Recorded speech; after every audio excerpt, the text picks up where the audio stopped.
Hello दोस्तों, स्वागत है आप सभी का निफ्टी एनालिसिस के एक और नए वीडियो में। चलिए हम देखते हैं कल एक्सपायरी के दिन हमारा मार्केट कैसा रह सकता है और हमारा बेस्ट ट्रेडिंग सेटअप क्या रहेगा, यह भी हम डिस्कस करेंगे। तो दोस्तों यहाँ डेली टाइम फ्रेम पर अगर आप देखते हैं तो आज हमने यह जो कैंडल बनाई है यह एक इन्वर्टेड हैमर कैंडल बनाई है। और आज का हमने लो कहाँ पर लगाया है? आज का लो हमने लगाया है हमारे इस सपोर्ट के पास, जो कि पहले हमारे पास एक इंपोर्टेंट रेजिस्टेंस हुआ करता था और यह लेवल है हमारा 25,150 का। पहले यहीं से हम एक रेजिस्टेंस लेकर नीचे आ रहे थे और जब हम ऊपर की साइड गए तो यहीं पे 2 दिन हमने मार्केट में होल्ड लिया और उसके बाद ये ब्रेकआउट दिया। तो अब जब हम नीचे की साइड में आ रहे हैं तो यही लेवल हमारे लिए एक इंपोर्टेंट सपोर्ट का काम करेगा। अब यहाँ पे कुछ लोगों की क्वेरी रहेगा कि सर ये कैंडल इन्वर्टेड हैमर कैंडल क्यों है, यह तो शूटिंग स्टार कैंडल है। नहीं दोस्तों, ये शूटिंग स्टार कैंडल नहीं है, क्योंकि शूटिंग स्टार कैंडल हमेशा टॉप पर बनती है और जब कोई कैंडल किसी सपोर्ट के पास आकर इस तरीके का फॉर्मेशन करती है, चाहे वो रेड हो या ग्रीन हो, इसको हम इन्वर्टेड हैमर कैंडल बोलते हैं, क्योंकि इसमें नीचे की साइड से हमें बाइंग देखने के लिए मिलती है और यह कैंडल हमेशा सपोर्ट के पास आकर बनती है। तो एक छोटा सा डिफरेंस है जो कि शूटिंग स्टार कैंडल और इन्वर्टेड हैमर कैंडल में है। बहुत सारे लोग इस कैंडल को देखकर कंफ्यूज रहते हैं, तो इस बात को थोड़ा सा ध्यान रखिएगा। और जब यह कैंडल किसी सपोर्ट के पास आकर बनती है तो कहीं ना कहीं इस कैंडल को हम पॉजिटिव कैंडल मानकर चलते हैं। हालांकि इसका कंफर्मेशन हमें कब मिलेगा? इसका कंफर्मेशन हमें तब मिलेगा जब हम इसके हाई को ब्रेकआउट कर देंगे। जब तक हम इस कैंडल के बीच में ट्रेड करते रहेंगे तब तक ये इनडिसीजन कैंडल मानी जाती है और यहाँ पर हमें थोड़ा सा संभल कर ट्रेड करना पड़ता है। तो इस कैंडल के बेस पे कल के लिए क्या सर्कमस्टेंसेस रहेंगे और हम उनके अकॉर्डिंग क्या डिसीजन ले सकते हैं, वो अभी हम छोटे टाइम फ्रेम पर चलकर देखेंगे।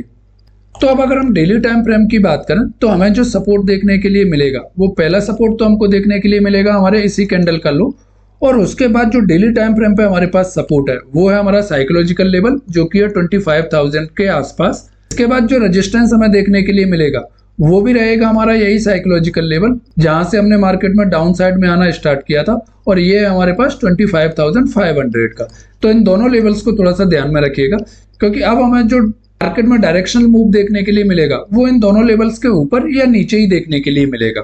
जब तक अब हम इस रेंज में ट्रेड करते रहेंगे वहां हमें इसी तरीके की मार्केट में वॉलेटिलिटी देखने के लिए मिलेगी। चलिए अब हम 15 मिनट के टाइम फ्रेम पर चलते हैं और देखते हैं कि कल एक्सपायरी के दिन हमारे इंपोर्टेंट सपोर्ट रेजिस्टेंस क्या रह सकते हैं। दोस्तों यहाँ चार्ट पर ध्यान दीजिए। आज हमें गैप अप ओपनिंग मिली और गैप अप ओपनिंग होने के बाद मार्केट में हमें एक वन वे अपसाइड मूवमेंट देखने के लिए मिला, लेकिन हम यहाँ पर सस्टेन नहीं कर पाए और धीमे धीमे मार्केट नीचे आने लगा। और नीचे हम कहाँ पर आए? यह जो एरिया था जो मैंने आपके साथ डिस्कस किया था 25,280 से लेकर 25,250, ये जो एरिया है ये एरिया हमारे पास नो ट्रेडिंग जोन रहेगा। इसके बारे में मैंने आपके साथ डिस्कस किया था। और जब हम 25,250 को डाउन साइड में ब्रेक करेंगे तो हमें एक डाउन साइड में मूव देखने के लिए मिल सकता है। इसको मैं थोड़ा सा छोटे टाइम फ्रेम पे आपको दिखाता हूँ कि जब हमने 25,250 को डाउन साइड में ब्रेक किया तो फिर हमें कैसा मूवमेंट देखने के लिए मिला है। अब यहाँ पर देखिए दोस्तों, यही लेवल हमने डिस्कस किया था 25,250। जैसे ही हमने इस लेवल को डाउन साइड में ब्रेक किया, अब देखिए क्या ही वन वे मूव हमें देखने के लिए मिला है। और यह मूव छोटा नहीं है, यह मूव लगभग 100 पॉइंट का है, जो कि हमने केवल 4 कैंडल्स में दे दिया है। और ये जो ब्रेकडाउन हमें मिला है ये हमको सेकंड हाफ में मिला है, तो यहाँ से आपके जो प्रीमियम है वो भी काफी शार्पली मूव किए होंगे। चलिए यहाँ पर एक लर्निंग पॉइंट मैं आपको और दिखाता हूँ। इसके लिए हम दोबारा से चलते हैं अपने 15 मिनट के टाइम फ्रेम पर। अब यहाँ पर देखिए, हम ओपन हुए, मार्केट में एक रेंज बनाई और नीचे आकर क्लोज कर दिया। ठीक है, हमने अपने हाई को ब्रेक नहीं किया और ये हमको क्लोजिंग मिली। अगले दिन फिर हम ओपन हुए, डाउन में आए और उसके बाद क्लोजिंग हमको यहाँ मिली। तीसरे दिन की बात करें, हम ओपन हुए, ऊपर जाने के लिए ट्राई किया लेकिन सस्टेन नहीं कर पाए और दोबारा हम नीचे आ गए, क्लोजिंग हमें यहाँ मिली। अब मैं यहाँ पर क्या आपको समझाना चाहता हूँ? मैं आपको ये समझाना चाहता हूँ कि किसी भी दिन ना तो हम अपने पिछले हाई को ब्रेक कर पा रहे हैं, हमारा जो लो लग रहा है वो भी हमारे पिछले दिन के लो के नीचे लग रहा है। तीसरा, हमें जो क्लोजिंग मिल रही है वो भी हमें अपने पिछले दिन के क्लोजिंग के नीचे ही मिल रही है। किसी भी दिन ना तो हम अपने पिछले दिन के हाई के ऊपर जा पा रहा, अपने पिछले दिन के क्लोजिंग के ऊपर भी ट्रेड नहीं कर पा रहा। हर दिन हमें जो लो मिल रहा है और हमें जो क्लोजिंग मिल रही है वो हमें हमारे पिछले दिन के ट्रेडिंग सेशन के नीचे ही मिल रही है।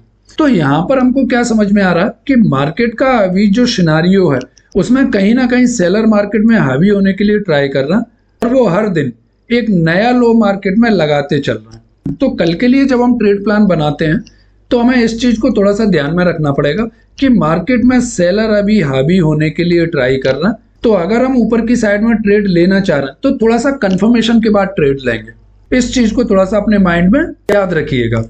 चलिए अब कल का ट्रेडिंग प्लान हम डिस्कस कर लेते हैं। दोस्तों कल के लिए अगर हम अपने सपोर्ट की बात करते हैं तो सबसे पहला सपोर्ट हमें देखने के लिए मिलेगा हमारा आज के दिन का लो, जो कि हमारे पास 25,150 का। इसको थोड़ा सा ध्यान में रखिएगा क्योंकि पहले यहीं पे हम रेजिस्टेंस ले रहे थे और जब इस रेजिस्टेंस को हमने ब्रेकआउट किया तो हमें एक अपसाइड मूव देखने के लिए मिला है और उसके बाद हम पहली बार इस लेवल को अप्रोच कर रहे हैं।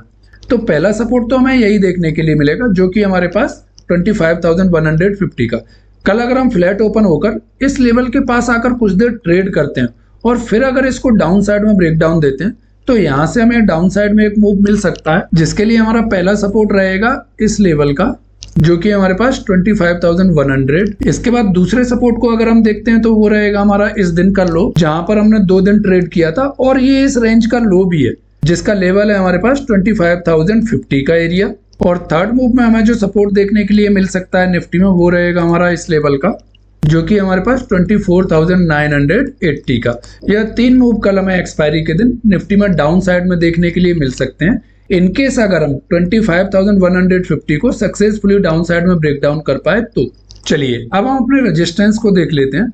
तो सबसे पहले रेजिस्टेंस की हम बात करते हैं तो वो रेजिस्टेंस हमें देखने के लिए मिलेगा हमारे इस दिन का हाई और यह लेवल है हमारे पास कहीं ना कहीं 25,360 के आसपास। अब आप लोगों का क्वेरी रहेगा कि सर ये इतना बड़ा रेंज जो कि लगभग 200 पॉइंट का है, क्या हमारे पास इसमें कोई ट्रेडिंग का अपॉर्चुनिटी नहीं है? दोस्तों इस एरिया में हमें ट्रेडिंग का अपॉर्चुनिटी मिल सकता है, लेकिन इस एरिया के बीच में ट्रेड करना हमारे लिए काफी रिस्की रहेगा। उसका रीजन मैं आपको समझाता हूँ। पहला रीजन तो यही है, जैसा कि मैंने आपको बताया कि हर अप मूव पे हमें ऊपर की साइड से सेलिंग देखने के लिए मिल रही है। दूसरा यहाँ पर अगर आप ध्यान देंगे तो ऊपर से हमारे पास एक ट्रेंड लाइन भी आ रही है और इस ट्रेंड लाइन का ब्रेकआउट की आप बात करते हैं तो पहला आपको ब्रेकआउट मिलेगा आपको इस लेवल के आसपास जो कि हमारे पास 25,280। तो यहाँ से अगर आप ट्रेड करने के लिए ट्राई भी करते हैं ना तो कहीं से भी आपको मार्केट में सेलिंग प्रेशर देखने के लिए मिल सकता है, क्योंकि इसके जस्ट ऊपर ये हमारे पास एक सेलिंग जोन है। उसके थोड़े से ऊपर आप जाएंगे तो ये एरिया भी हमारे पास एक रेजिस्टेंस का काम करेगा, क्योंकि यहाँ जब हम मार्केट में नीचे की साइड आए थे तो यहीं से हमें एक अप मूव देखने के लिए मिला था। तो ये एरिया फिर से हमारे लिए एक रेजिस्टेंस का काम करेगा। साथ में आज के भी ट्रेडिंग सेशन की आप बात करते हैं तो यहाँ से हमें एक शार्प डाउनफॉल देखने के लिए मिला है। तो ये एरिया में सेलर अवेलेबल है, तो हो सकता है जब आप इस एरिया को अप्रोच करो तो यहाँ से मार्केट एक एम पैटर्न बनाता हुआ आपको दिखाई दे और यहाँ पे आप ट्रेड लें और मार्केट में ट्रैप हो जाए। तो इस एरिया को थोड़ा सा संभल कर आपको ट्रेड करना पड़ेगा। हाँ, अगर इस एरिया को ब्रेकआउट करके एक बार हम रिटेस्ट कर लेते हैं और फिर अगर यहाँ पर इसको ब्रेकआउट करते हैं तो हो सकता है कि आपको मार्केट में एक मूव मिल जाए, लेकिन ये रिस्की मूव रहेगा। हमारे पास सेफर मूव ये रहेगा कि हम गैप अप ओपन हो इस ट्रेंड लाइन के ऊपर और यहाँ पर कुछ देर ट्रेड कर लें और फिर अगर इसको ब्रेकआउट करते हैं तो फिर यहाँ से हमको एक मूव देखने के लिए मिलेगा और यह मूव थोड़ा सा फास्ट हो सकता है। अगर हमने इस रेजिस्टेंस को सेकंड हाफ में ब्रेकआउट किया तो यह मूव हमको फास्ट देखने के लिए मिलेगा और इस ब्रेकआउट में हम जा सकते हैं हमारे इस रेजिस्टेंस एरिया के पास, जिसका लेवल है हमारे पास 25,410 का। यह हमारा फर्स्ट रेजिस्टेंस रहेगा। इनकेस अगर हम 25,360 को ऊपर की साइड में ब्रेकआउट करते हैं तब। इसके बाद जो सेकंड मूव रहेगा हमारा वो रहेगा हमारा इस दिन का हाई, ये जो हमें स्विंग हाई देखने के लिए मिल रहा है और इसका लेवल है हमारे पास 25,450 के आसपास। और थर्ड रेजिस्टेंस हमें जो देखने के लिए मिलेगा निफ्टी में वो रहेगा हमारा इस लेवल का जो कि हमारे पास 25,520 का। यह 3 मूव कल हमें निफ्टी में अपसाइड में देखने के लिए मिल सकते हैं। दोस्तों ध्यान रखिएगा कि ये जो पूरा एरिया है इसमें कहीं से भी आपको सेलिंग देखने के लिए मिल सकती है। तो इनकेस अगर इस एरिया के बीच में आप ट्रेड करने के लिए ट्राई कर रहे हैं तो यहाँ पर देखिएगा कि यहाँ पर किस तरीके का प्राइस एक्शन बन रहा है। क्या हम ऊपर जाते समय एक हायर हाई और हायर लो लगाते हुए चल रहे हैं या किसी रेजिस्टेंस के पास जाकर हम एक एम पैटर्न बनाने के लिए ट्राई कर रहे हैं। अगर आपको कहीं एम पैटर्न देखने के लिए मिलता है तो वहां से हमें एक सेलिंग का अपॉर्चुनिटी देखने के लिए मिल सकती है जो कि हमें डाउन साइड में लेकर आएगी। वैसे हो सके तो इस एरिया में ट्रेड करने को अवॉइड कीजिएगा, क्योंकि ये हमारा ट्रैपिंग जोन रह सकता है और ये जो एरिया है ये कल सेलर का जोन रहेगा। सेलर ट्राई करेंगे कि मार्केट को कल इसी कहीं एरिया में क्लोज करा दें, जिससे कल एक्सपायरी के दिन उनको मैक्सिमम प्रॉफिट देखने के लिए मिले।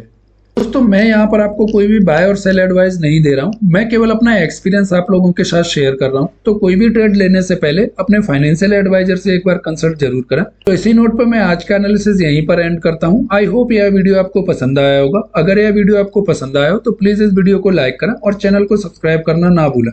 वीडियो को अंत तक देखने के लिए आप सभी का धन्यवाद। चलिए मिलते हैं कल नेक्स्ट वीडियो में।